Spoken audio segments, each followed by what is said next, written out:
देखिए, मार्च का महीना चल रहा है और ये मार्च का महीना बड़ा अहम है देश की राजनीति के लिए और बिहार की राजनीति के लिए भी।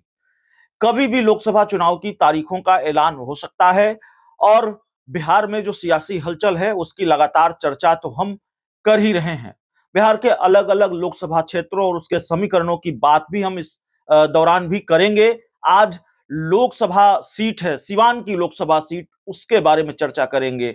उसके बारे में एक बड़ा बयान और एक बड़ी खबर निकलकर सामने आ रही है। सीवान लोकसभा सीट, जहां से अभी जेडीयू की कविता कुमारी सांसद हैं, यह सीट अभी जेडीयू के खाते में है और माना यह जा रहा है कि इंडिया गठबंधन की ओर से इस सीट पर सीपीआई एमएल लड़ेगी। तकरीबन यह तय हो गया है और एनडीए गठबंधन की तरफ से यह सीट बीजेपी लड़ सकती है, इस तरह की चर्चा भी है।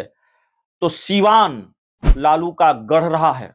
शहाबुद्दीन, जो अब इस दुनिया में नहीं है, वो इस इलाके से सांसद रहे हैं और आरजेडी के काफी रसूखदार नेता रहे हैं। तो अब उनकी पत्नी हिना साहब, जिन्होंने 2019 का लोकसभा चुनाव लड़ा, इस बार चुनाव नहीं लड़ने जा रही हैं। हिना साहब ने आज बड़ा ऐलान कर दिया है कि वो चुनाव नहीं लड़ेंगी। सवाल है कि अगर हिना साहब चुनाव नहीं लड़ेंगी तो कौन चुनाव लड़ेगा शहाबुद्दीन के परिवार से? क्योंकि ये तो बात पहले से ही तय थी कि शहाबुद्दीन की विरासत को या तो हिना साहब आगे बढ़ाएंगी या फिर उनके जो पुत्र हैं ओसामा साहब, वो उनके उत्तराधिकार, राजनीतिक उत्तराधिकारी भी होंगे, उनकी विरासत को आगे बढ़ाएंगे। तो खबर आ रही है कि हिना साहब नहीं, शहाबुद्दीन के जो पुत्र हैं ओसामा साहब, वो वहां से चुनाव लड़ेंगे सिवान सीट से, और इसका ऐलान खुद कर दिया है हिना साहब ने ही। हिना साहब ने आज कहा है, जो मीडिया रिपोर्ट्स के हवाले से उनका बयान सामने आ रहा है, उन्होंने कहा है कि उनके बेटे ओसामा सिवान लोकसभा सीट से चुनाव लड़ेंगे। दरअसल वो रविवार को सिवान के स्टेशन रोड में आयोजित एक कार्यक्रम में शामिल होने के लिए पहुंची थी और जाहिर है मीडिया ने उनसे सवाल पूछा कि क्या वो चुनाव लड़ेंगी, तो उन्होंने कहा कि उन्हें ना आरजेडी से पहले कोई नाराजगी थी और ना अब है। आज भी सभी दलों के लोग संपर्क में हैं। सिवान का पूरा परिवार उनका परिवार है, चाहे जेडीयू हो, आरजेडी हो या कोई भी दल हो। आज भी सबसे उनका संबंध ठीक है। सभी लोग साहब के बहुत करीबी रहे हैं। दल तो बाद में हुआ, पहले सब सिवान एक परिवार था। सिवान से खुद या उनका बेटा ओसामा साहब निर्दलीय चुनाव लड़ेंगे। तो अभी सस्पेंस क्लियर नहीं किया है हिना साहब ने।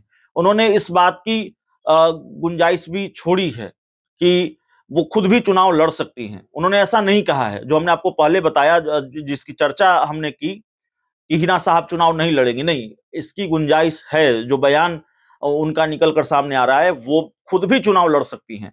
2019 का लोकसभा चुनाव उन्होंने लड़ा था आरजेडी के टिकट पर।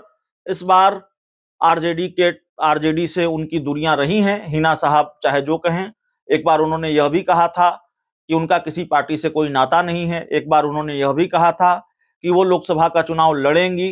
तो देखना होगा हिना साहब चुनाव लड़ेंगी या फिर ओसामा साहब चुनाव लड़ेंगे। लेकिन शहाबुद्दीन के परिवार का कोई भी सदस्य अगर चुनाव लड़ता है तो जाहिर तौर पर, चाहे इंडिया गठबंधन हो या एनडीए गठबंधन हो, दोनों के उम्मीदवारों की मुश्किल हो सकती है। क्योंकि शहाबुद्दीन का प्रभाव अब भी, उनका जो प्रभाव रहा है, उनका जो रसूख रहा है उस इलाके में, उसका असर अब भी है और चुनाव में इसका फायदा हिना साहब को या ओसामा साहब को मिल सकता है। लंबे वक्त तक ये चर्चा भी रही है कि एआईएमआईएम भी हिना साहब को उतार सकती है मैदान में और हिना साहब एआईएमआईएम के टिकट पर भी चुनाव लड़ सकती हैं। तो तस्वीर पूरी तरह से साफ नहीं है, लेकिन इतना क्लियर कर दिया है हिना साहब ने कि वो या उनका बेटा ओसामा साहब निर्दलीय सिवान से चुनाव लड़ेंगे। तो इसका मतलब है कि किसी दल से अभी बातचीत बनी नहीं है और निर्दलीय चुनाव लड़ने की गुंजाइश है। बहुत बहुत धन्यवाद।